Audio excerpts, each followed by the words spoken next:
A pensar más con Rosa María Palacios.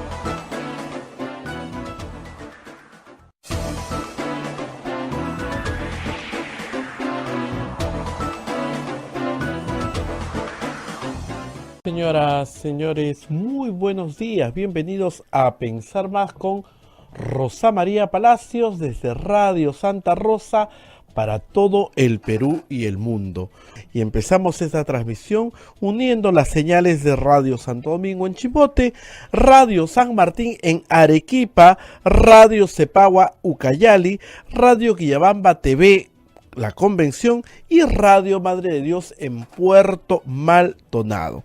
También se une Radio Huánuco en Huánuco, Radio La Voz de Ayacucho en Ayacucho, Radio Pública en Puno, Radio Moro en Ancash, Radio Cumbre en Huancayo, en la Radio del Arzobispado, Radio Milenio en Satipo, Radio Estación Solar en Abacay, Radio Oriente en Yurimaguas, Radio Los Ángeles en Cajamarca, Radio San Valentín en Lampa, Radio Activa en Cerro de Pasco, Radio Continental en Huanta. Canales de televisión como Onda Digital TV, Fuego TV, Full TV y Quillabamba TV también están transmitiendo A Pensar Más con Rosa María Palacios, y también en nuestras plataformas móviles el Facebook de Radio Santa Rosa, el Facebook de Radio Quillabamba TV y el canal de YouTube de Radio Santa Rosa y nuestra página web www.radiosantarosa.com.pe. Rosa María, ¿cómo estás? Buenos días a todos nuestros oyentes, televidentes, a todos los que nos siguen por las plataformas de streaming. Vamos a empezar, por supuesto, con nuestros auspiciadores. Muy bien, comenzamos con la Pontificia Universidad Católica del Perú. La Maestría en Gerencia Social de la Pontificia Universidad Católica del Perú invita a profesionales de diferentes disciplinas a participar del proceso de admisión. Informes en Facebook, @PUCMGS, o al teléfono 993-028-464. Urbánica, diseñamos y construimos viviendas que te conectan con la naturaleza y que generan bienestar para tu hogar.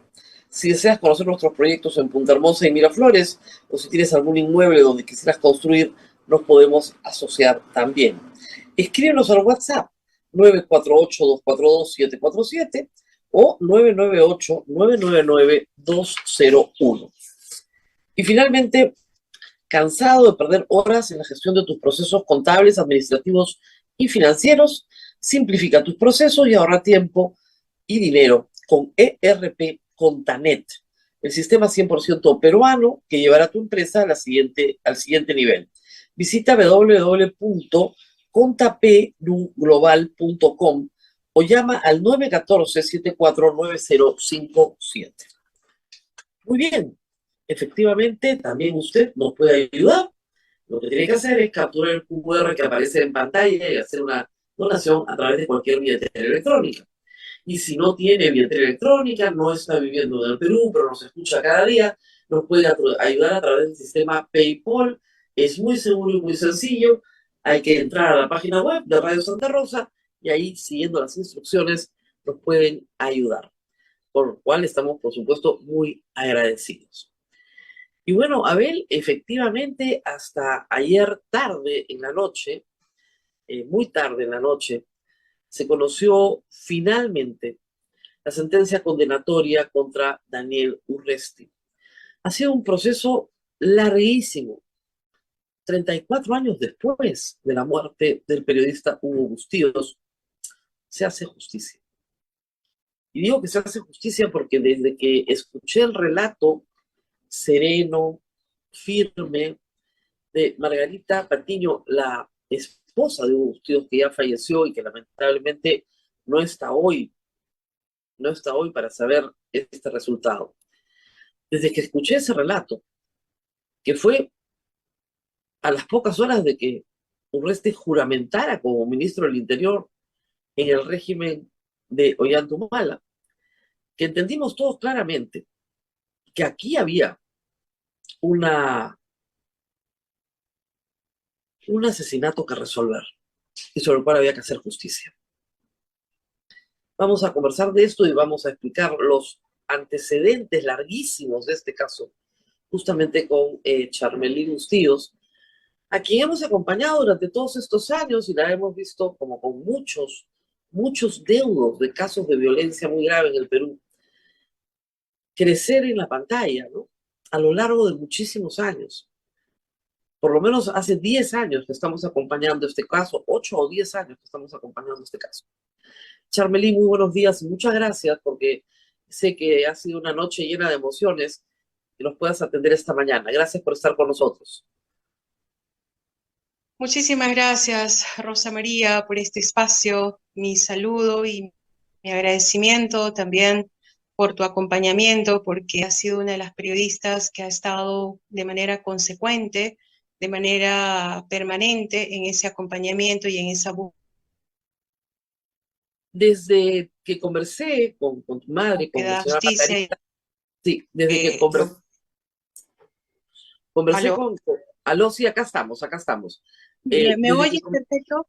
Sí, sí, escuchamos perfectamente siempre y cuando no se corte, pero no hay que sí, apretar el botón, nada más. perfecto, muy No, lo que bien. decía es que desde que conversé con tu madre hace muchos años ya, yo en esa época trabajaba en Radio Exitosa, quedó perfectamente claro que ella tenía los hechos muy bien detallados, detalle por detalle por detalle, pero que para ella también fue un descubrimiento la identidad de los victimarios, porque ese era uno de los problemas más graves.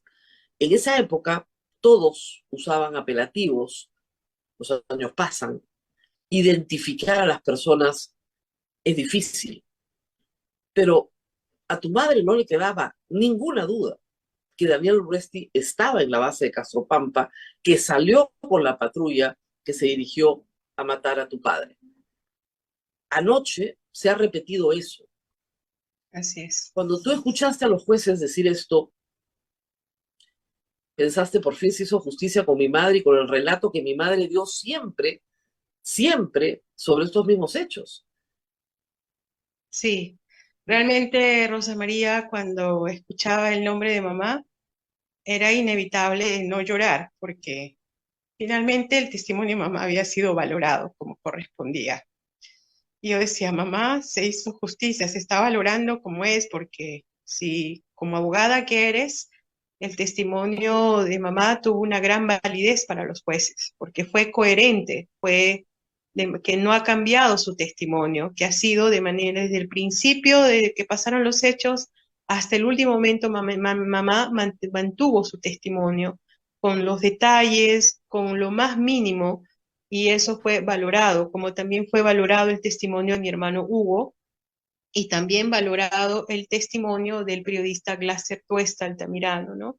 Entonces se han dado valoraciones a testimonios que realmente han tenido toda la verdad, que tenían toda la contundencia y que finalmente tenían esa valoración adecuada, Así, legal, que realmente le daba fuerza al caso nuestro, al caso lo Bustillo, que, ¿no? lo que pocos saben es que los cómplices de Daniel Urresti ya fueron condenados.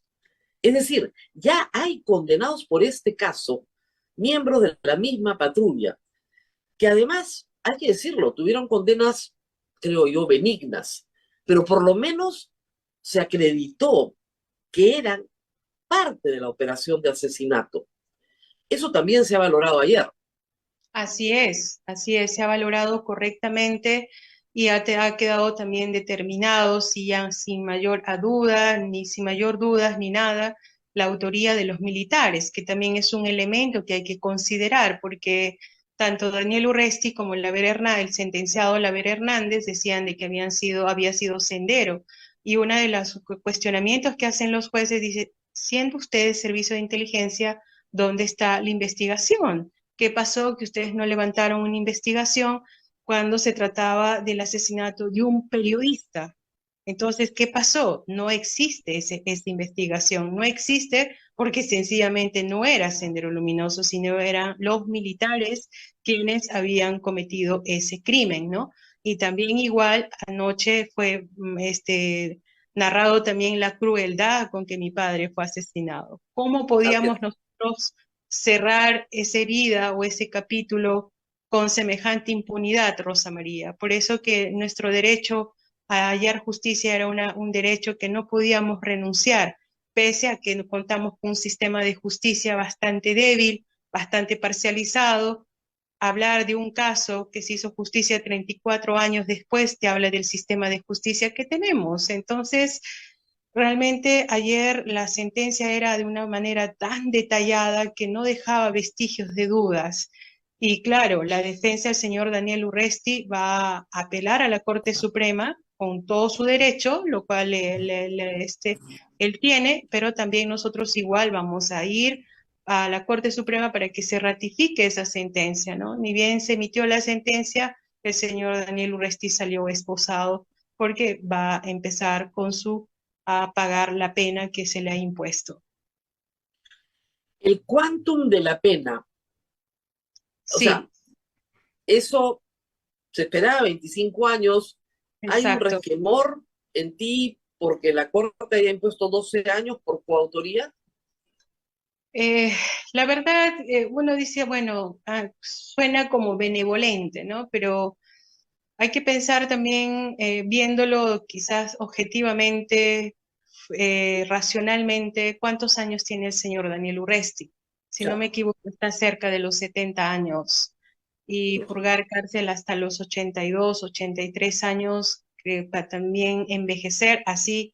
Creo que también no tiene que ver solamente con los años, sino también con una sentencia moral, ¿no? Envejecer tras garrote, creo que nadie aspira a eso, ¿no? Pero se ha cometido un delito y por lo tanto esto no se trataba de perdón o de que hay que dejarlo así, no. Se trató de un delito que los jueces consideran de lesa humanidad.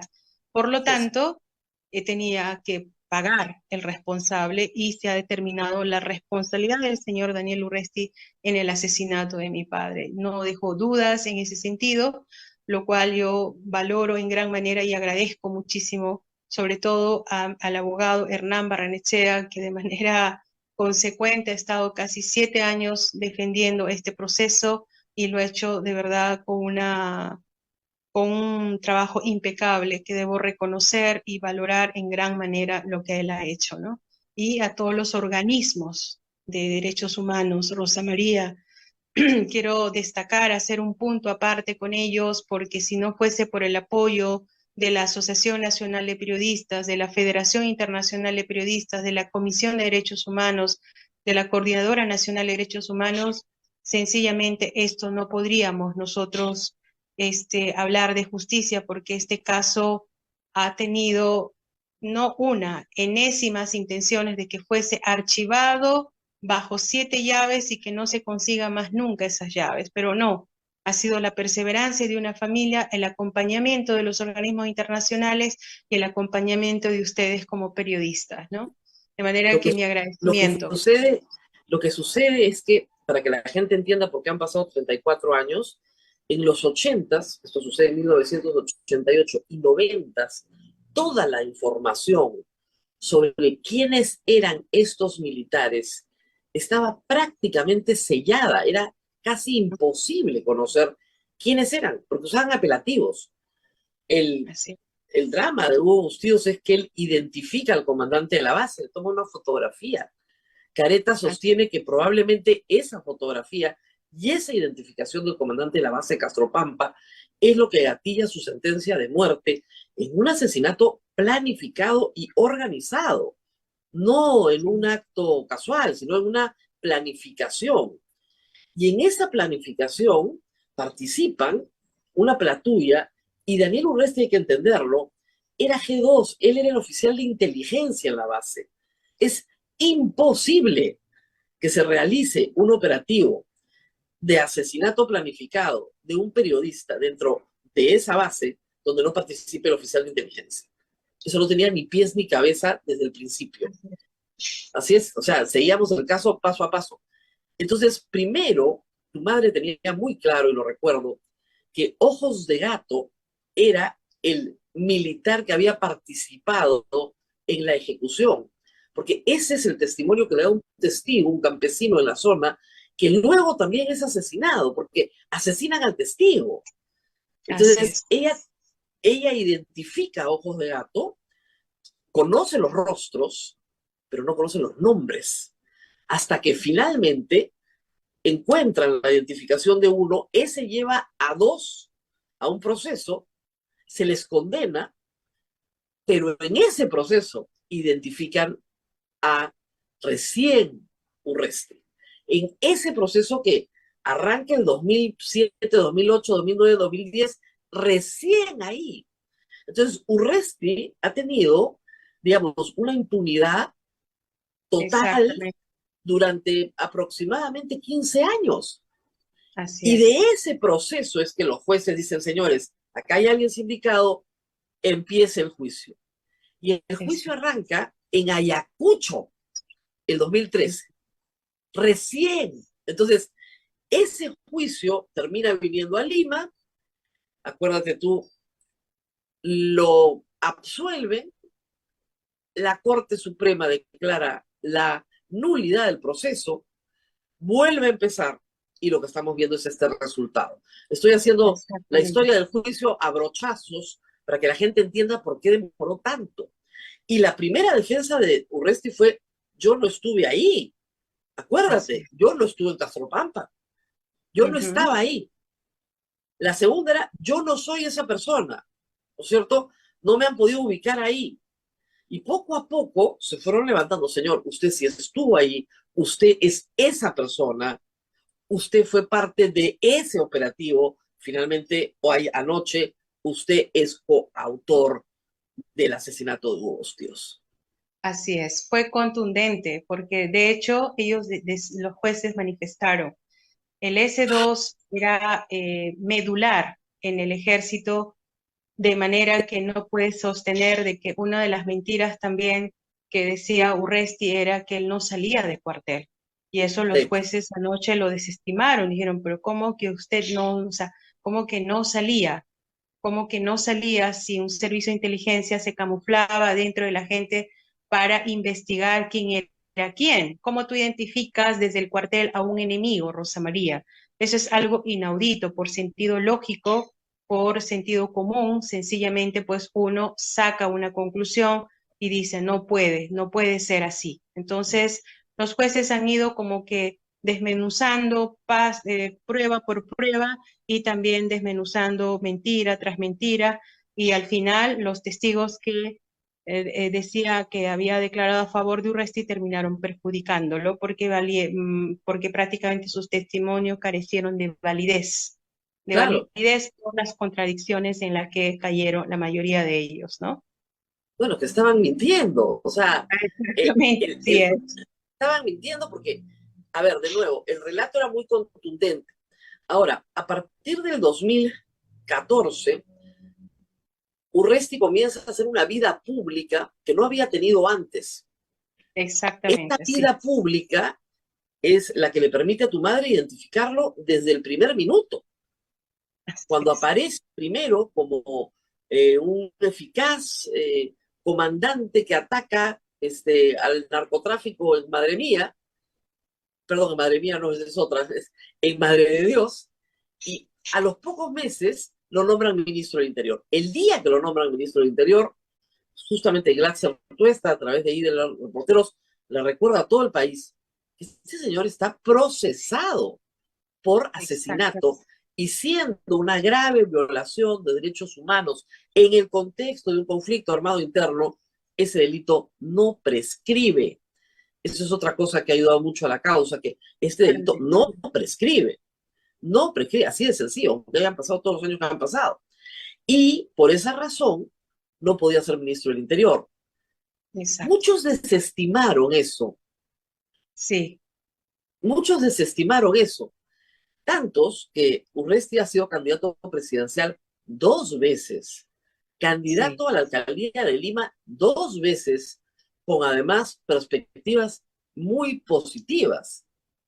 Cuando tú exacto. ves esto, después de toda esta lucha, dices, este hombre obviamente se ocultó en la política y se ocultó en el Exacto. insulto, se ocultó en la política Ujú. y en el insulto artero, en la violencia verbal, ok, pero ¿cuánta gente lo apoyó? Exactamente. Exactamente, Rosa María. ¿Cuánta gente lo apoyó y cuánta gente se prestó a él? Claro, ha sido además, ojo, no me estoy olvidando, hemos tenido, se nos ha congelado un Y instante. eso realmente termina Sí, Charbeli, hay que abrir el micro. sencillamente. Ahora sí. Ah, así es. como te digo, cuánta gente lo apoyó, cuánta gente lo respaldó y terminó. Se volvió a cerrar el micro. Se cerró el micro. Entonces, sí, sí, se apagó. De manera pues que también las personas que han apoyado todo esto, Rosa María, ahora tendrán que hacer un análisis, un mea culpa, porque a quien asesinaron fue una persona inocente. Así que Absolutamente efectivamente, inocente. Y además, así no es. solamente se le ha condenado por el asesinato de tu padre, sino también por la tentativa de homicidio, el compañero de tu padre que iba en la moto, que muere ya tiempo Exacto. después, pero que sale herido de ese enfrentamiento, que también era un testigo importante, que fallece en el camino. Entonces, es un larguísimo caminar. Recordemos además que el señor Urresti fue elegido congresista en el año 2020 con la mayor votación de Lima y que para el grupo político Podemos fue su portaestandarte para lograr efectivamente colocar congresistas en estas elecciones. Y eso Exacto. nos dice mucho de lo que somos como sociedad y de la valoración que hacemos del carácter de los seres humanos. Es Exactamente, tremendo. Rosa María. Es tremendo. Eso nos tiene que llevar a una profunda reflexión, porque si queremos tener un país de derecho, de democracia, no puede seguir escogiéndose o eligiendo a gente en vez de trayectoria, tenga un prontuariado, ¿no?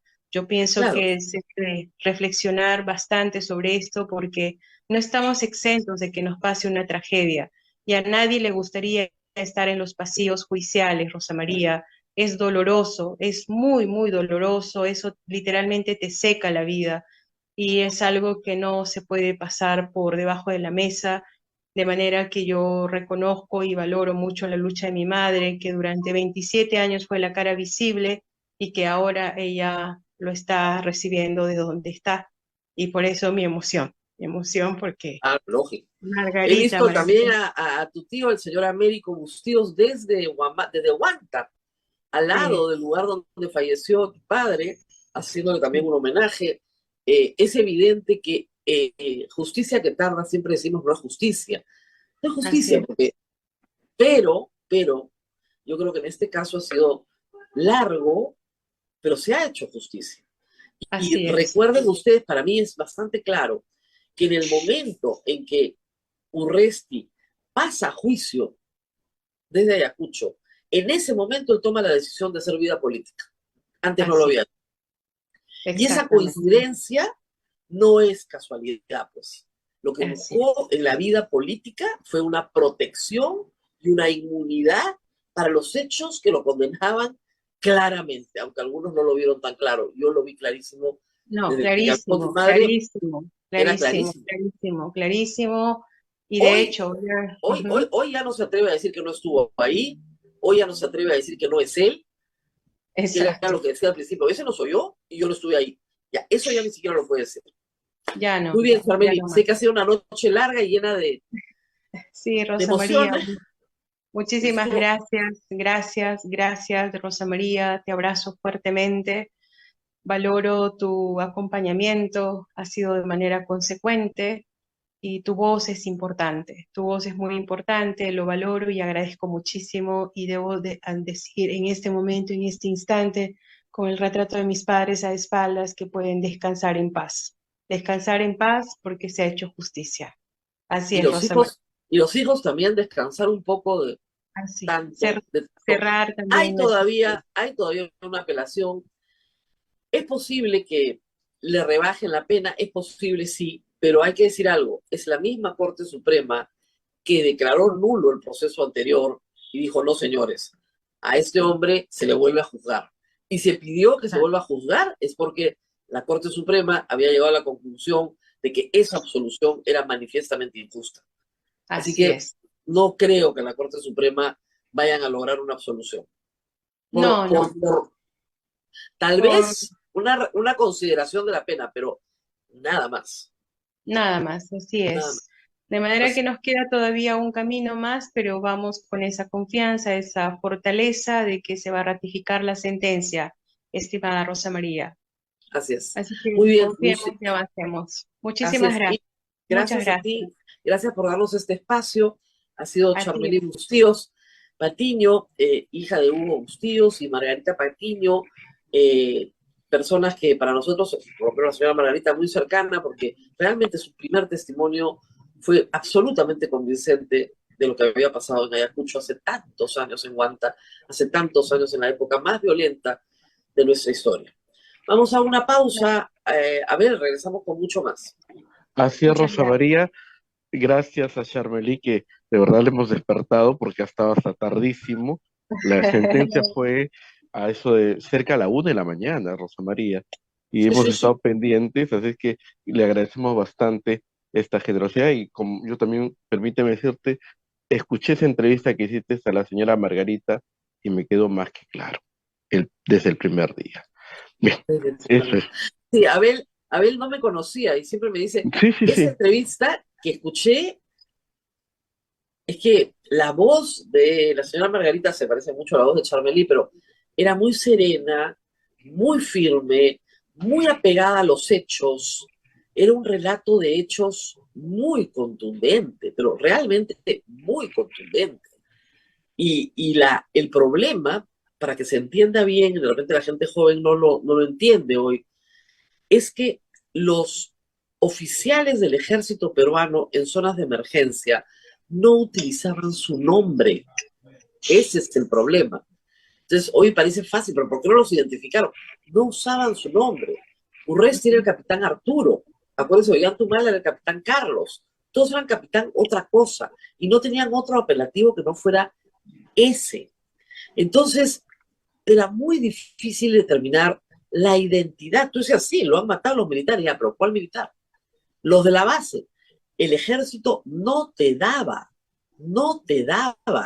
la planilla de los que habían estado en la base. No te la daba. Estamos hablando de los 90. La protección era absoluta, total. Luego se determina, ya en el año 2000, ya con democracia en otro estado, la identidad de parte de la patrulla y sobre todo el comandante de la base. El comandante de la base, para que se hagan ustedes una idea, era una persona que iba regularmente a la casa de los Bustillos a alquilar películas. En esa época se alquilaban VHS para ver, y los oficiales iban a alquilar películas porque los hijos, organizados por el papá, tenían este negocito de alquilar películas. Los conocían perfectamente. Conocían a Bustillos, conocían a su mujer y conocían a sus hijos. ¿Por qué mataron a Bustillos? La tesis de Caretas, que parece ser la más cierta, es que él toma una fotografía, su cámara siempre lo acompañaba, al comandante de la base. Y esa fotografía la publica Caretas. Y al publicarla es identificable. Y al ser identificable, decidió vengarse.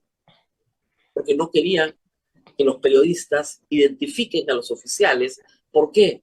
Porque había graves violaciones de derechos humanos todos los días en Huanta en 1982. Esa es la verdad. Y lo mandan matar por eso, por decir la verdad y por identificar a los que luego son sus victimarios. Pero ahí están sus fotos. Ahí están sus fotos. Un periodista siempre deja huella. Y fue con esas huellas que finalmente se identifica a sus asesinos. Es un tremendo caso y es una pena, de verdad, en este momento, que no esté abierto el lugar de la memoria. Porque si estuviera abierto el lugar de la memoria, mucha gente joven podría ir a ver qué pasó en Ayacucho, qué pasó en Huanta en 1988, para que se entienda el contexto, para que se entienda que nunca más la Fuerza Armada puede tomar la justicia en sus manos y decidir quién vive y quién muere y aplicar una pena de muerte indiscriminada. Nunca más. Y este caso nos recuerda eso. No matarás. Punto. Hay muchas personas que han muerto en el Perú y sobre las cuales sus crímenes gozan de enorme impunidad. Es verdad. Pero este no es el caso, felizmente. Este no es el caso. Muy bien, Abel, vamos a la pausa Vamos, porque vamos a vamos a regresar la pausa, sí. para hablar de otro tema que tiene que ver también con muerte e impunidad. Así es, Rosa María. Lamentablemente, hoy vamos a estar llenos de muertos que reclaman justicia. Vamos a Así la es, pausa y Rosa María. volvemos. Vamos a la pausa y permítanme recordarle a nuestro estimado público ¿Cansado de perder horas en la gestión de tus procesos contables, administrativos y financieros? Simplifica tus procesos y ahorra tiempo y dinero en ERP Contanet, el sistema 100% peruano que llevará a tu empresa al siguiente nivel. Visítanos en nuestra página web www.contaperuglobal.com o llama al 914-749057. Contanet. Volvemos con otro invitado. Como dice Rosa María, hoy es un día un poco difícil. Vamos a la pausa.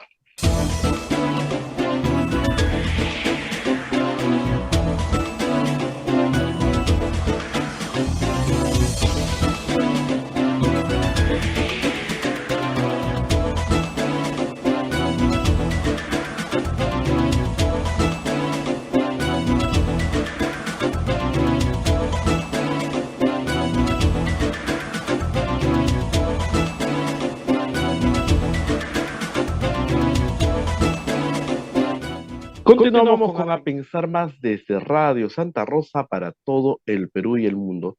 Rosa María, adelante. Y en efecto, hoy día vamos a volver a hablar también de fallecidos. Estamos con César Prado, él es reportero de IDL Reporteros, y él y Rosa Laura han hecho un reportaje que creo que vale la pena revisar una y otra vez. ¿De qué se trata?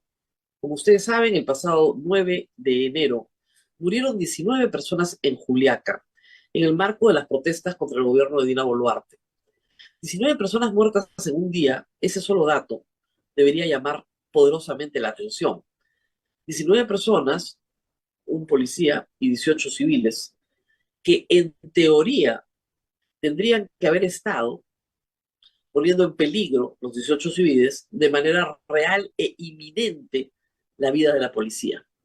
Es decir, personas que tendrían que haber estado en posición de matar a un policía. César Prado y Rosa Laura han revisado decenas de videos, cámaras de seguridad, fotografías, testimonios, necropsias, y han encontrado lo mismo que encontraron en Ayacucho. Pero César nos lo va a contar. Gracias, César, por estar con nosotros. Gracias a ti, Rosa María, por la invitación. Sí, en efecto, este es un segundo trabajo que presentamos. El primero fue sobre lo que ocurrió en Ayacucho el 15 de diciembre y se presentó el 12 de febrero. A partir de ahí comenzó el trabajo de investigación sobre todo lo que había ocurrido en Juliaca. Si bien hubo algunas dificultades importantes en relación también a lo que había pasado en Ayacucho pudimos contar con las cámaras de vigilancia de la municipalidad de Andrés Avelino Cáceres. En este caso, había una cámara que apuntaba directamente al aeropuerto de Juliaca, pero que se malogró el día 6 de enero, 3 días antes de lo que ocurrió. Entonces, la metodología tuvo que cambiar, evidentemente. Recurrimos a, en este caso, fotoperiodistas que habían cubierto lo sucedido, en especial Max Nina, por ejemplo, que es un periodista local, que tenía muchas fotografías que, fuera de mostrar todo el horror de lo que había ocurrido ese día, también aportaban información valiosa porque él pudo compartir con nosotros la metadata, por ejemplo, de las fotos, a partir de la cual pudimos hacer una línea de tiempo, que es vital para reconstruir. Lo que ustedes hacen, para que el público lo entienda, está publicado en IDL Reporteros. Yo lo he transmitido en Sin Guión el día lunes. Es un reportaje de 16 minutos. Del total de las 19 muertes, ustedes mapean 10, me parece, ¿verdad?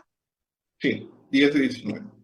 10 de 19 mapeadas. Esto quiere decir que ustedes establecen en una línea de tiempo cuándo van muriendo estas 10 personas y las ubican físicamente en un lugar de la ciudad de Juliaca, y en ese lugar físico establecen la posición en la que esa persona estaba y la posición de la policía, ¿verdad? Es más o menos el trabajo caso por caso. Así es. Sí, y bueno, para esto evidentemente hemos tenido que tomar información de distintas fuentes. Como te decía, por un lado la información de los fotógrafos, pero también al mismo tiempo de los videos que pudo grabar los vecinos o dueños de locales. Exacto. En algunos casos, como en el centro de la ciudad, también de la municipalidad, pero en el caso de Juliaca muy pocos. Eh, y a esto se suma también los testimonios de los familiares, que son muy importantes para poder identificar a las personas, el momento y el lugar donde se encontraban. Y por otro lado, también los documentos que se han ido incorporando a la carpeta fiscal.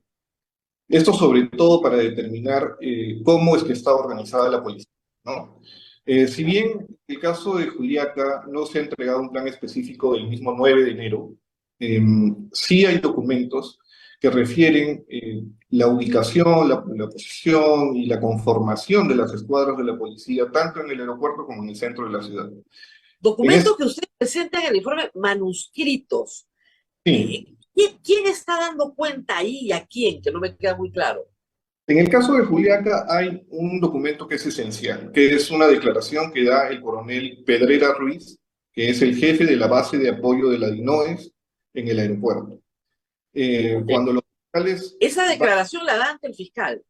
La da ante el fiscal, es un acta fiscal, que se da cuando los fiscales visitan el aeropuerto el día 10 u 11 de enero, si no me equivoco, y pueden estar a Pedrera Ruiz ahí.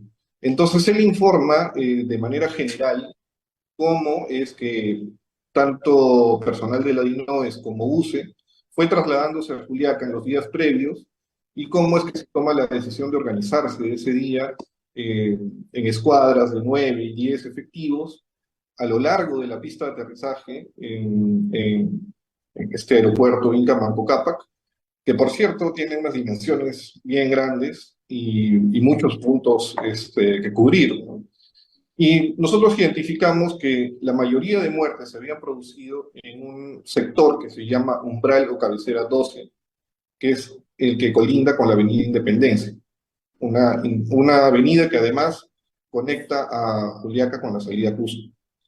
Entonces, en esta zona de aquí, nosotros pudimos identificar que hubo enfrentamientos desde muy temprano, desde el mediodía, y se prolongaron hasta las 6 de la tarde. Esta es otra de las características que se repite con el caso de Ayacucho. Son enfrentamientos violentos y prolongados, ¿no? Claro. Duran más de 5 o 6 horas. Ahora, donde está claro que los manifestantes no tienen armas de fuego. Ustedes no han podido detectar a nadie dentro de los manifestantes con armas de fuego. ¿O sí? No, no he encontrado, no hay ninguna evidencia de que los manifestantes portaran armas de fuego. Sí tenían algunas armas caseras, es cierto. Avellanas, por ejemplo, en el caso de Juliaca, hay videos y fotos. Para que el público entienda, ¿qué cosa es una avellana? A mí me parece un fuego artificial, un cohete de arranque. Esencialmente es un cohete, pero al que se le añade un tubo, un PVC o algo así para darle dirección, ¿no es cierto? Entonces, pero esencialmente sigue siendo un cohete, ¿no? Con el daño que puede... Y básicamente piedras. Eso es básicamente lo que encuentran. Básicamente piedras, ¿no? Que eran lanzadas ondas, tipo resortera o con baracas, en fin, ¿no? Eso es lo que hemos visto en las fotos y videos que hemos podido reunir. Muy bien. Entonces tienes una fuerza policial con armas de fuego y una fuerza, digamos, popular con piedras que las lanzan con guaracas, con ondas. Muy bien. Ahora, ahí estamos viendo algunas de las imágenes del reportaje. Lo que es extraño es que el ministro del Interior diga ante el Congreso que no sabe quién es responsable de las muertes porque la policía no tiene armas. Y eso es lo que ha dicho. Entonces tú dices, oiga, estamos viendo ahí, sí, un ataque, la gente empuja a la pared, quiere entrar al aeropuerto. Todo eso es cierto. Y todos esos actos son actos delictivos. Eso no hay discusión sobre eso. El problema es que la respuesta de la policía no puede ser matarlos. Porque la norma establece que la policía solo puede disparar cuando hay un peligro real e inminente a la vida del policía. Eso es la norma, la ley peruana. Y lo que tenemos en muchos de estos casos es, y lo hemos visto, ¿no?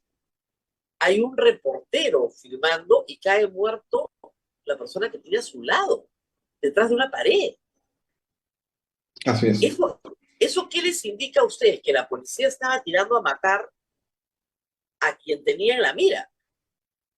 Así es, en el reportaje lo decimos, ahí, la policía dispara indiscriminadamente frente a situaciones que en muchos casos no la meritaban. En todos los casos que hemos podido reportar, que hemos podido reconstruir, que son 10 de los 19, hemos llegado a la conclusión de que no representaban un peligro inminente para la policía.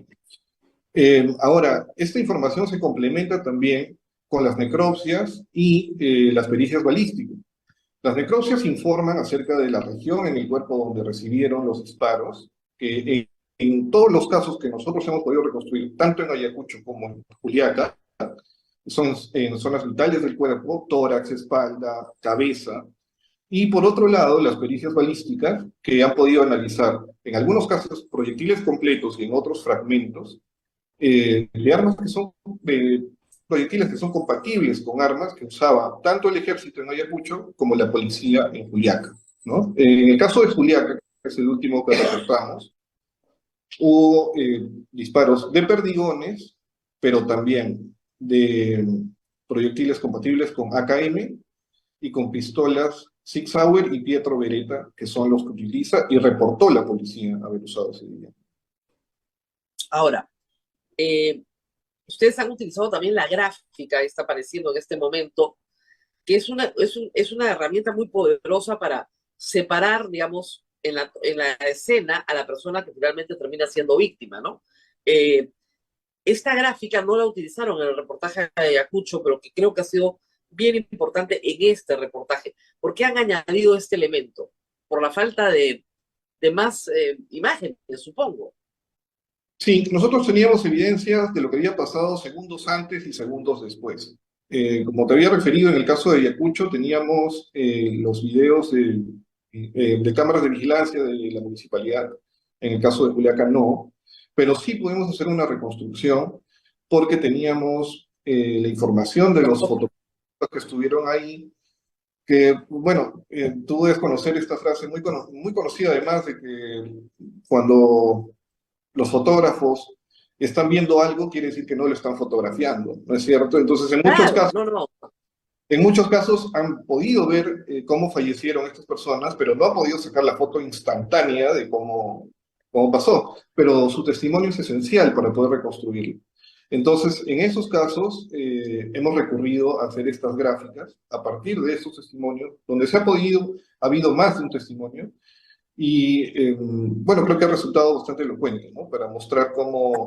Ahora, ustedes no niegan que hay un ambiente de violencia, no hay una negación de eso. Efectivamente, la población está enardecida, quiere hacer daño físico a las instalaciones del aeropuerto, por ponerlo de alguna manera, tumbar la pared, tumbar la reja, protestar de una manera efectivamente violenta.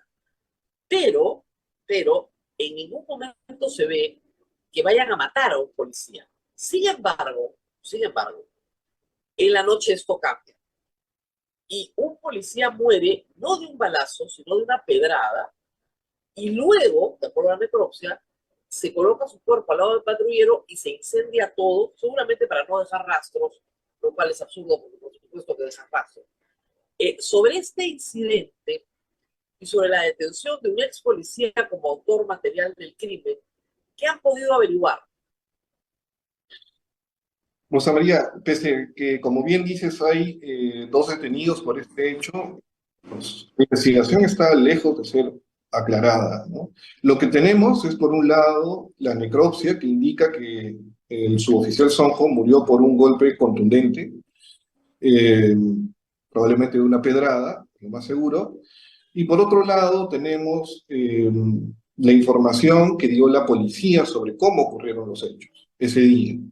Entonces, como bien señalamos en el reportaje, el jefe directo del suboficial Sonjo, el teniente Herrera, dio una declaración a la Fiscalía el 7 de febrero y no pudo aclarar algunos puntos acerca de qué se encontraba haciendo el señor Sonjo a esa hora en ese lugar y por qué, luego de rescatar a su compañero, al señor Ronald Villasante, en esa madrugada, el mismo grupo de 60 policías que había salido al rescate de Villasante no fue por Sonjo esa madrugada. Es muy raro. No, hay otra cosa más. Ustedes revelan que de acuerdo a el reporte de las patrullas, debían ser 3 en la patrulla.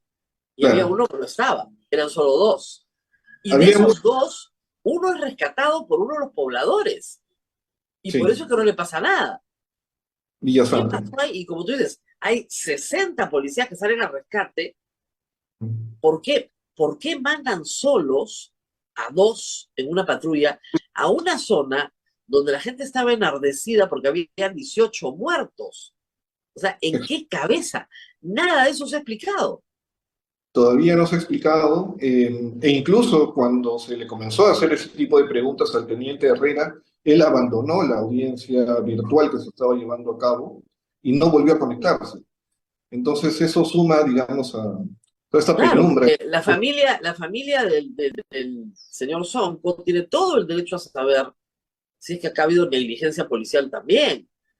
O sea, a ver, mandas 60 policías a un rescate y mandas a 2 policías solos a una zona que en ese momento tenía a la gente enardecida y probablemente alcoholizada por la muerte de 18. No tiene ningún sentido policial, digamos, desde estrategia policial. Porque por último, si quieres contener esa zona, mandas a los 60 policías juntos, pero sin Sí, ningún resguardo mandas en un patrullero a 2 policías que debían de haber sido 3 además, y nadie sabe por qué no estaba el tercero. La historia es sumamente incompleta y lamentablemente, hay que decirlo, ha sido utilizada por el gobierno para crear una sensación de igualdad. O sea, acá ha habido una batalla, ¿no? Terminó 18-1, pero igual, pues, ¿cómo es posible? Además, el ministro dijo que le habían metido un tiro y lo habían quemado, cuando esa no es la secuencia de los hechos, etcétera. ¿Qué han encontrado ustedes que cambia estas versiones en el incidente de Sonko? en el incidente de Sonjo pudimos entrevistar al médico que hizo la necropsia y él pudo confirmarnos de que efectivamente falleció por una piedra y que posteriormente el cadáver fue quemado, ¿no? Al lado del patrullero, lo cual contradice estas versiones oficiales de que había sido quemado dentro del patrullero y que Dentro del patrullero, ¿no? había Te lo habían sido... quemado vivo, te lo habían quemado vivo, y y esa que no es la versión. eso, también, Aparentemente, por la necropsia, como tú dices, ha muerto de una pedrada, lo han agarrado pedradas, lo han matado. Luego sí. han tratado de deshacerse del cuerpo. Eso es lo que puede ser la explicación más lógica. Y hay 2 personas imputadas que niegan ser, pero a la cual han encontrado algún material que podría haber pertenecido a ese patrullero. Entonces, en eso están. Igualmente la Ah, muerte a pedradas es salvaje, ¿no es cierto? Hay que decirlo también. completamente salvaje, por supuesto. Pero Sí. hay que entender que estás hablando de un grupo enardecido a cual le han dicho que han muerto 18. Y llega un patrullero con 2 policías suboficiales solos ante una turba. O sea, la pregunta del comandante es: ¿quién lo mandó? ¿Quién lo puso ahí? ¿Quién puso en riesgo la vida de ese suboficial? Y como tú Sí. dices, ahí no quieren contestar, ahí no hay respuestas. Es Hasta ahora, parecido a lo que pasa, es parecido a lo que pasa en el río Ilave, ¿no? O sea, ¿quién los hizo cruzar por un lugar donde no tenían piso? O sea, es sí, absurdo, pero no te contestan esa pregunta. Ahora, la otra pregunta que me parece muy sugerente es el número de proyectiles disparados. Realmente tienes que ser, pues, muy tonto para ir a declarar a la policía que solo se han disparado 4 proyectiles en total. Esa ha sido la declaración de la fiscalía. en- No, solamente hay 4 tiros disparados, nada más. así es, Rosa María, lo que nosotros ponemos en el reportaje es un acta que ellos levantan de consumo de munición. En un caso, uno de los efectivos reconoce un disparo disuasivo y en otro suboficial reconoce 3 disparos que siempre van al suelo o al cielo, dependiendo. Pero esto ha sido ratificado, y esto lo he sabido hoy en la mañana, ante la Fiscalía. O sea, estos mismos suboficiales se han ratificado ante la Fiscalía de que han disparado solamente 4. Claro, y que esas 4 balas mataron a 18 personas. Es, No Porque alcanza ni con el número de muertos. Y además que todos son, como tú dices, disparos al aire. Desde el cielo llovían balas. sí. Ahora, esto se contrapone con lo que los peritos de la Fiscalía pudieron encontrar en el mismo lugar de los hechos. Ellos, a los 2 días de que pasó la protesta, fueron y tomaron muestras de 35 impactos de bala en los muros de la Avenida Independencia que dan directamente al aeropuerto. Claro, ojo, es un solo muro. O sea, no Sí. han recogido los casquillos que hay en toda la pista de aterrizaje.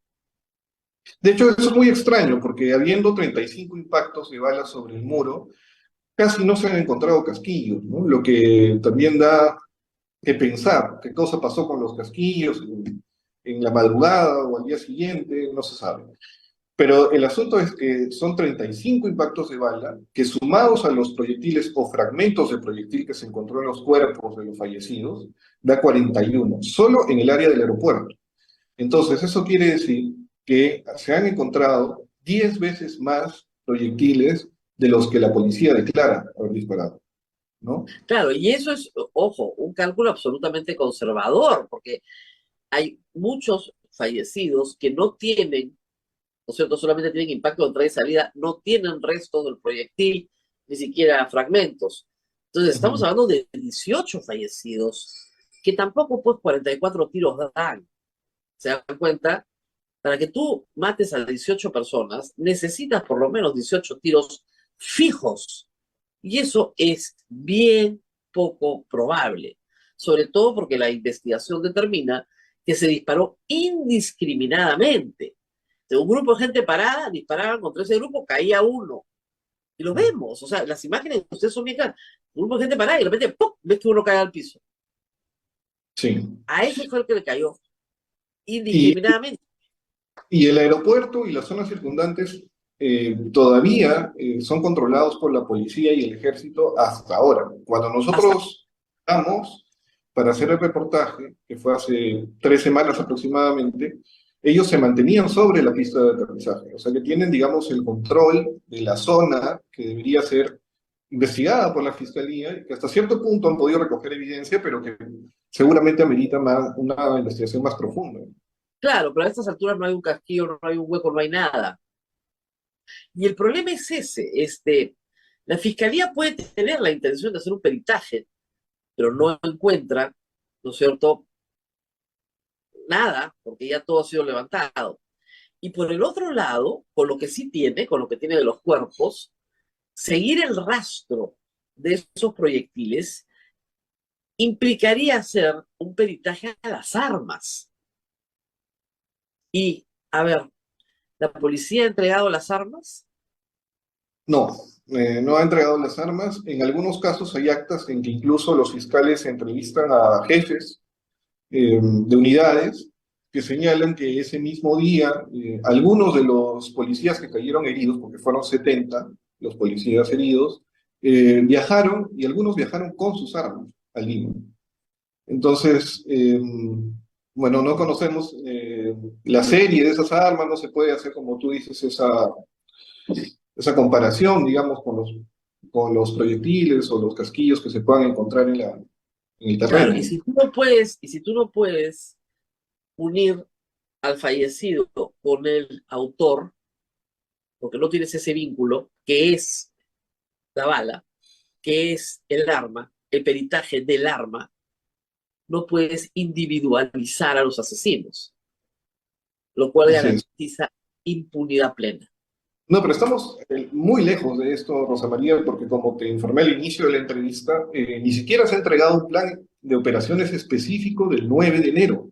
Lo que se tiene son planes generales que se elaboraron a fines de diciembre e inicios de enero para afrontar la movilidad de toda la ¿Cuántos región. policías, pero sí sabemos más o menos qué contingente, cuántos policías son los que se despliegan alrededor del aeropuerto? Son alrededor de 300, pero provienen de distintas unidades. Para empezar, son de Arinoes y de UCE, pero también vienen de distintas regiones: Lima, Arequipa, Cusco, el propio Juliaca. Entonces, como se manejan las cosas en la policía, digamos, para preguntar por alguno de ellos hay que preguntar a su unidad en su región, entonces eso complica un poco también la investigación, ¿cierto? Claro. No, pero digamos, son 300 policías divididos en grupos. A lo más podemos saber, si es que hubiera un plan de operaciones finalmente, qué grupo estuvo en qué zona.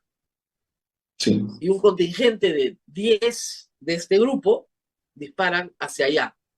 Y con el peritaje y las informaciones que tenemos de las tomas, podemos reducir los 300 para cada caso concreto a 10. Pero igual tienes 10 y necesitas las armas de esos 10 para hacer el peritaje y establecer qué arma mató a quién. exactamente, que es un trabajo complicado Sin y plan de operaciones, imposible, porque la policía, ojo, sí sabe quién fue. Pero saben perfectamente porque los tienen por cuadrantes. Tú no despliegas a la policía así, la despliegas por cuadrantes. Todo el comando sabe perfectamente quiénes estuvieron en qué cuadrante. Eso lo saben perfectamente.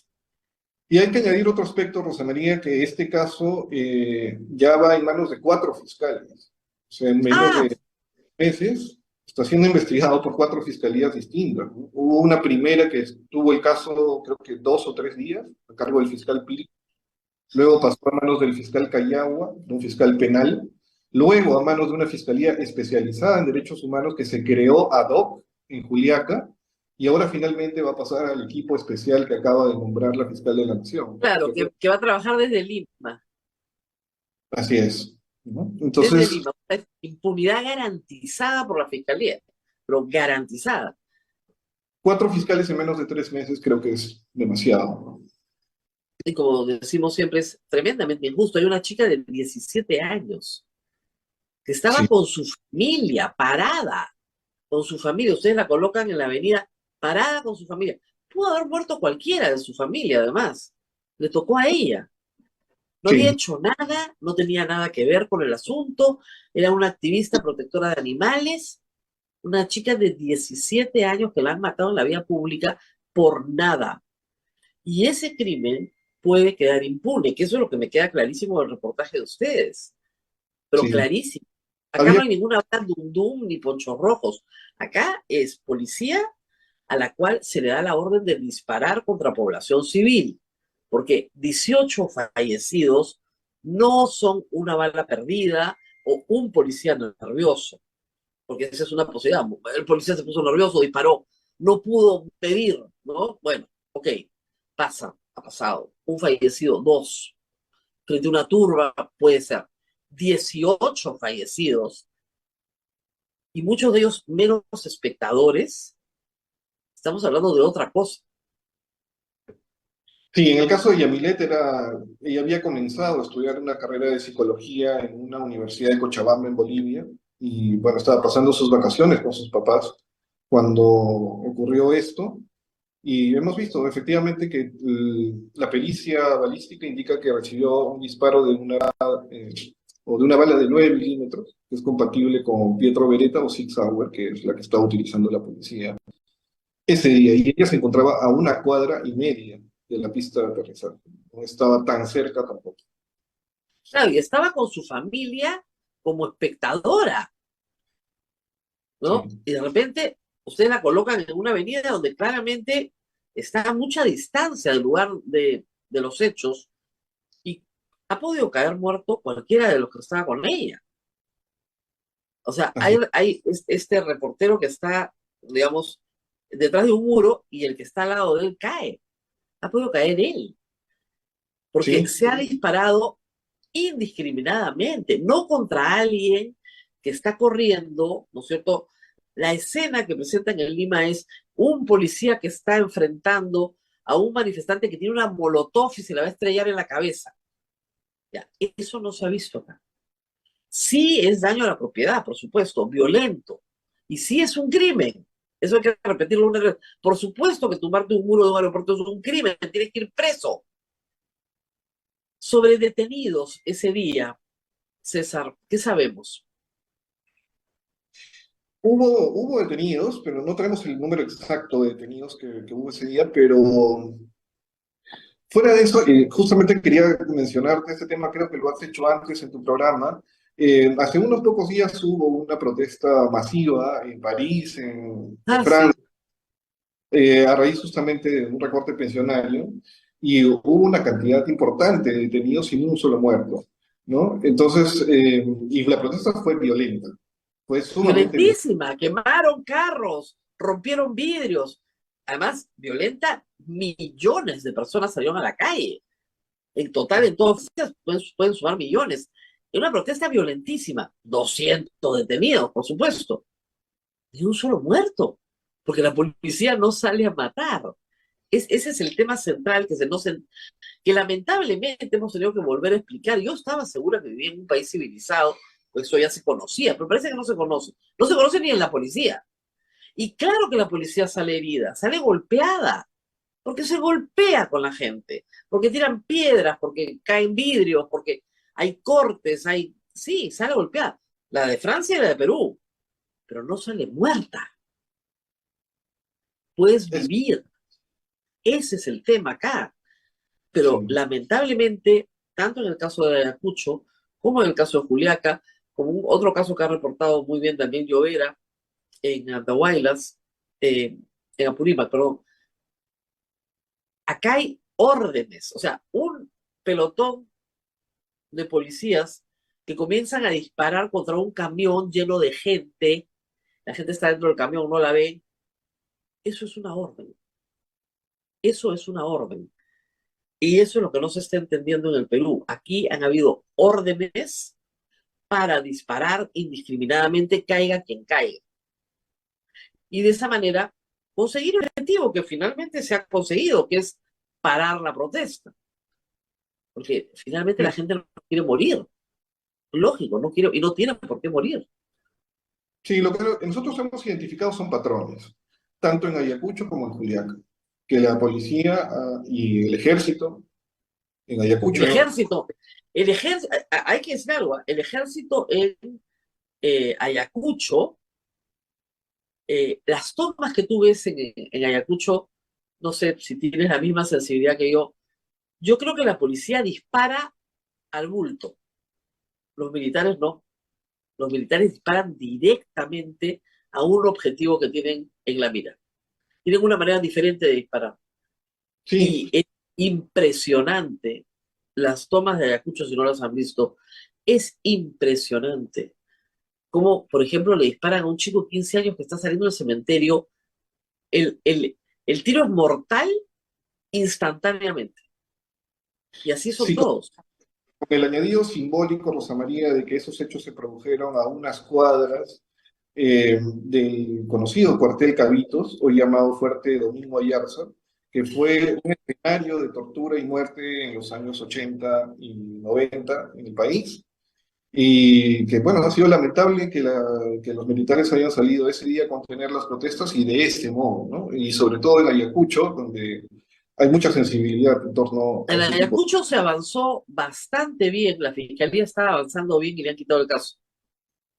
Así es, sí, la fiscal Ubaldo tuvo una acción destacada desde el principio, porque al día siguiente de los hechos ella ya estaba en el cuartel, Domingo Ayarza, tomando nota de los armamentos, de las municiones, en fin, un montón de información, pero que lamentablemente pues, con la creación del equipo especial ahora pasará el caso Lima. Claro, y esa fiscal sí había avanzado, mucho, tiene mucha experiencia, como ustedes comprenderán, inmediatamente se fue a la armería a revisar fusiles, ¿no es cierto? A pedir la identificación del usuario de cada fusil, y esa investigación se trunca porque ahora va a pasar a Lima a un equipo especial, que no garantiza absolutamente nada. O sea, la información, eso que quiero que entienda el público, la información que IDL Reporteros está sacando es información que la fiscalía podría tener muy rápidamente. Podría hacer la misma reconstrucción con la misma línea de tiempo. ¿Por qué no la hace? Verán, no, no, es que no es su manera de investigar. Porque no hay interés en hacerlo. Porque lo que Sí, estamos acá es viendo un esquema de impunidad. Pero recordarles a todos que el caso Urresti nos recuerda que la impunidad no es perpetua. Pueden pasar 34 años, pero la impunidad no es perpetua cuando los familiares de las víctimas van a pelear porque no hay impunidad. Y creo que también, César, ustedes han tenido la oportunidad de conversar con los familiares de las víctimas, ¿verdad? Sí, y justo en relación al caso de Hugo Bustillos, me entrevistaste más temprano a Charmelía, su hija, eh, creo que es necesario explicar que hay casos de violaciones de los derechos humanos que han tardado décadas en reconstruirse. En este caso se ha juzgado un hecho que ha ocurrido hace 34 años. Matanzas como la de Putis, por ejemplo, donde hubo más de 120 muertos, se reconstruyeron a partir del 2000, a pesar de que había ocurrido en el 84. Hoy, gracias a la tecnología y también al avance legislativo en temas de transparencia, acceso a la información, se puede reconstruir escenarios de violencia como los que han ocurrido en Ayacucho y en Juliaca, con algunos meses de diferencia. Eso es un verdadero avance que creo que también debería tomarlo en cuenta la Fiscalía para la investigación de los casos. Y nosotros hemos conversado, como tú dices, con los familiares y les hemos explicado esto. Es vital reconstruir cómo y de qué manera fallecieron sus familiares para que la justicia pueda avanzar más rápido en sus casos. Así es, estamos hablando específicamente de los hechos sucedidos el 9 de enero en Juliaca, donde mueren 19 personas, 18 civiles y un policía, en circunstancias, hay que decirlo, muy extrañas, no en el enfrentamiento en el aeropuerto o en cualquier otro lugar. Ese día también hubo un saqueo más o menos importante en Juliaca. Sobre esos hechos, sí hay las cámaras de seguridad de Plaza Vea y de los centros comerciales. ¿Qué sabemos sobre eso? Sobre lo que pasó después en el saqueo.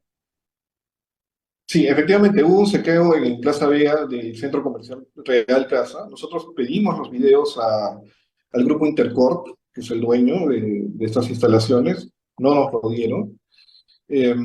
Tampoco, bueno, la municipalidad tenía algunos videos cercanos que nos han permitido reconstruir qué pasó, pero las muertes que ocurren en el centro no están, digamos, si bien están cerca, no tienen una relación directa con el saqueo, ¿no? Las personas que fallecen en el jirón Moquegua y en algún otro jirón cercano, mueren algunos como partes de grupos muy pequeños que estaban frente a una columna de la policía, o en otros casos simplemente caminando por la zona cuando pasa esto.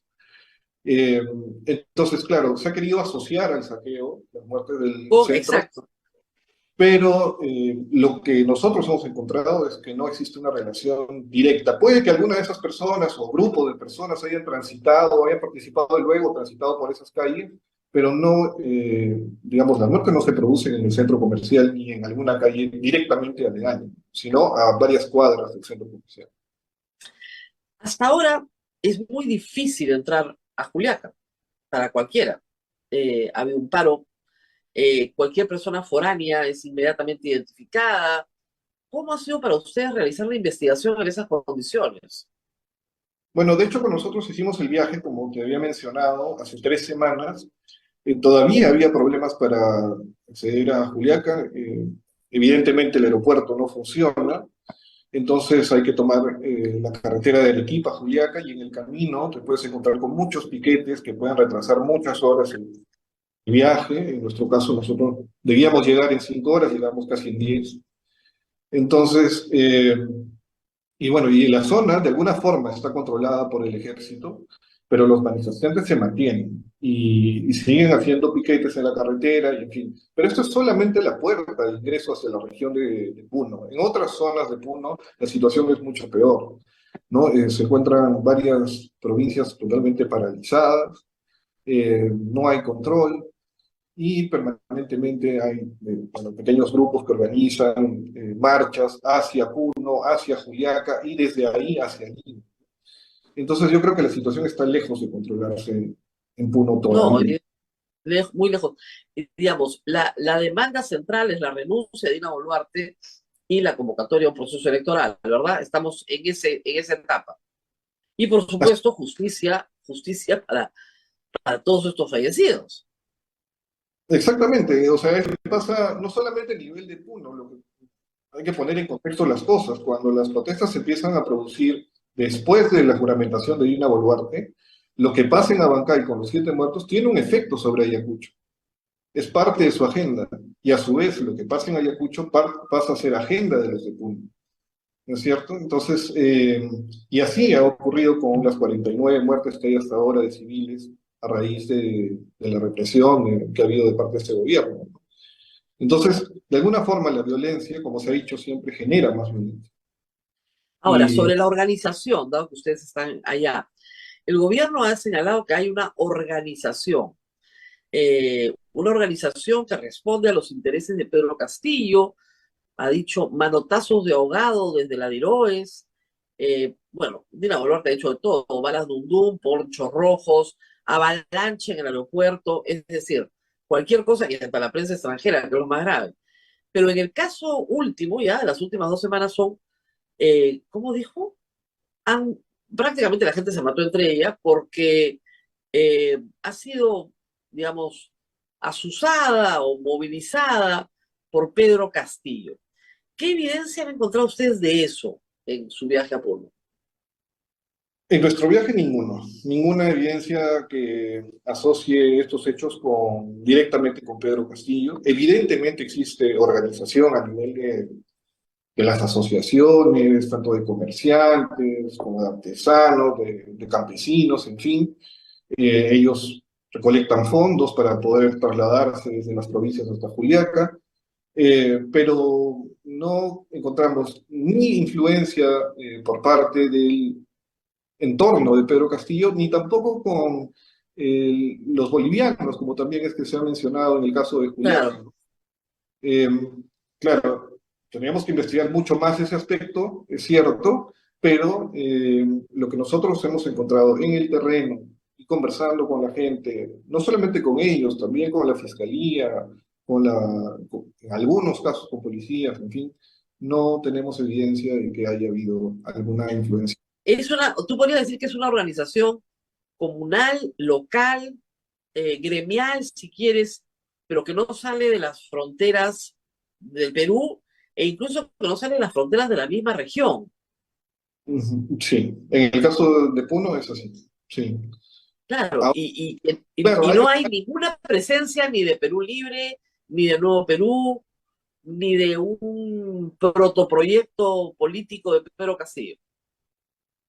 no, pero hay que tomar en cuenta que también estas asociaciones se forman a partir de comerciantes, gente de este tipo, pero en una región donde predominantemente impera una economía informal. Absolutamente informal. Contrabando, Contrabando narcotráfico. ilegal, en fin, ¿no? Entonces, digamos, eventualmente puede haber recursos que por investigar, no estoy afirmando nada, pero que tengan que ver con la organización. Porque hay un nivel de organización interesante, dado que han podido trasladar personas a Lima, no muchas, pero para una comunidad pequeña, mandar una delegación a Lima cuesta plata.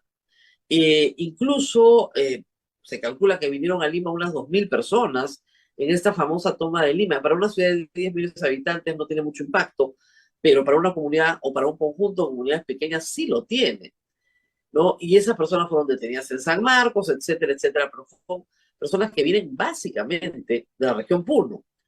Sí. Esa estrategia no fue reprimida duramente en Lima, sin muertos felizmente, pero sí con detenciones, pero no tiene un mayor resultado. ¿Qué perspectiva tú tienes a futuro? Nos has dicho, está lejos de que esto se acabe. Sí. Viendo las acciones que han tomado y que pueden tomar, ¿qué perspectiva le ves a futuro? Bueno, de hecho, como dices, no hubo muertos en la represión que hubo, por ejemplo, en la Universidad de San Marcos, pero esto tuvo un efecto rebote sobre, digamos, comunidades como la de Juli, ¿no? Ah, Entonces, digamos, lo que pasa aquí en Lima se refleja también no, claro, por eso es que a los militares no nos dejan entrar a Juli. Nos trataron así en San Marcos, bueno, ahora vamos a ver cómo nos tratamos nosotros acá. Y no se entiende porque en Lima se disocia los dos temas cuando están perfectamente asociados en la localidad. Así es. Bueno, pero en general, digamos, la región, como te decía, en algunos puntos está paralizada, la gente está muy indignada, muy molesta, cómo lo ha tratado el gobierno el tema. Bueno, Dina Boluarte llegó a decir Puno no es el Perú, y ese tipo de cosas no contribuyen en absoluto a que la gente pueda deponer las fuerzas y pueda, digamos, ya parar con estas medidas de fuerza que han tenido desde inicios de enero. Pero bueno, fuera de eso, me imagino que también existe por parte de la población, sobre todo de las ciudades como Juliaca, que viven del comercio, eh, ya también cierto cansancio con lo que está pasando. Entonces, pero eso genera a su vez enfrentamientos entre dos facciones dentro de la Claro. misma región, ¿no? Entonces, que el gobierno, la única respuesta del gobierno sea enviar a los militares a que controlen la zona, pero que no existan mayores medidas, creo que finalmente no contribuye a que se logre finalmente la paz en esa región. Un clima de paz.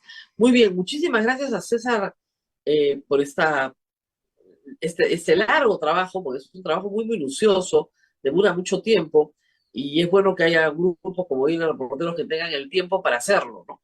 En el día a día a veces es muy difícil hacer un trabajo tan puntual. Eh, pero todavía les Gracias. falta algo más, ¿no? Porque han hecho Ayacucho, han hecho Juliaca, supongo que van a hacer Andahuaylas también.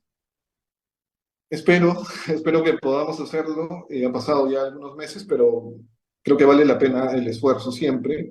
Y Rosa María, también quería invitar a tu audiencia que pueda ver el video que hemos publicado el día domingo sobre lo ocurrido en Juliaca. Tiene 16 minutos y espero que pueda ayudar a que la población en general... Claro, no es el único video, ¿ah? Hay otro también. Hay varios. El de Ayacucho lo recomiendo muchísimo también. Homicidios en Juliaca, lo tenemos en pantalla. Está en IDN Reporteros. Y también hay una reconstrucción fotográfica de lo sucedido en Ilave, en el río Ilave.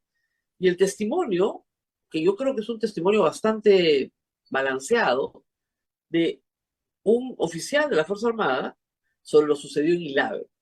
Entonces creo que ahí tienen bastante material para formarse un juicio crítico de la situación en el Perú, pero no sobre la base de prejuicios o de ideas preconcebidas, ¿no es cierto? Sino de lo que realmente ha pasado. Y ojalá que algún día llegue el momento en que el gobierno acepte que se investigue esto de verdad y que la policía y la Fuerza Armada entregue la información que hoy oculta a la Fiscalía porque no quiere asumir la responsabilidad en estos fallecidos. Muy bien, César Prado, muchas gracias por haber estado con nosotros. Nos Muchas despedimos hasta pronto. gracias. Chao. Muy bien, Abel, nos tenemos que despedir. Nos vamos, Rosa María. Hace una jornada bastante intensa hoy día. Sí, muchas personas me preguntan sobre los detalles de la lectura de sentencia del señor Urresti. Miren, ha durado varias horas. 8 horas, Rosa Es María. 8 horas. Es difícil escoger los momentos más importantes. Hay que decir que, digamos, de lo más importante que se ha dicho ayer, la primera es que la Corte llega a la convicción que Hugo Bustillo fue asesinado por militares. A ustedes les podría parecer, pero eso ya se sabía, sí, pero no se había establecido un proceso. Hay otros militares condenados, eso ya se sabía, y eso ha sido incorporado al proceso. Lo segundo, que Daniel Urresti conocía a Hugo Bustíos, conocía su labor periodística, sabía quién era perfectamente. Y eso es atroz, ¿verdad? Y lo que yo les puedo decir es lo mismo que le dije a Charmely sobre el tema. Daniel Urresti empieza su vida pública, decide ser funcionario público, político, en el momento en que lo empiezan ya a procesar por el asesinato de Hugo Bustillos. Porque es evidente que buscó una impunidad en la vida pública que obtuvo por mucho tiempo, pero se acabó. Ser congresista, ser presidente, ser alcalde, da poder. Y buscó el poder político para exonerarse de este crimen. Y ayer quedó claro que no lo consiguió. Y utilizó el insulto, hay que decirlo, el machismo, y otra serie de taras que tenemos contra periodistas mujeres durante muchos años, pensando que nos íbamos a quedar calladas. Y eso no sucede. Nos vemos nuevamente mañana, Ben. Así es, Rosa María. Mira, acá me han enviado unos bonitos gorros, Rosa María, acá está el tuyo. Así es. Ajá. Tenemos gorros muy bonitos, que tú sabes que sigue el sol, así que la radio Ya. decidió sacar gorritos. Tú sabes que De Radio nos Santa agen- Rosa. de Radio Santa Rosa nos agenciamos de todas las actividades que sean posibles, porque Así es. necesitamos fondos.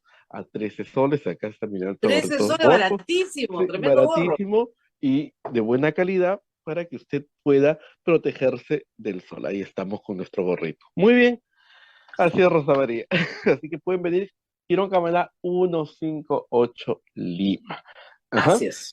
Muy Bien, bien. Rosa María, nos vemos mañana. Bien, Rosa. Cuídate mucho, por favor. Chao, chao. Chao, chao.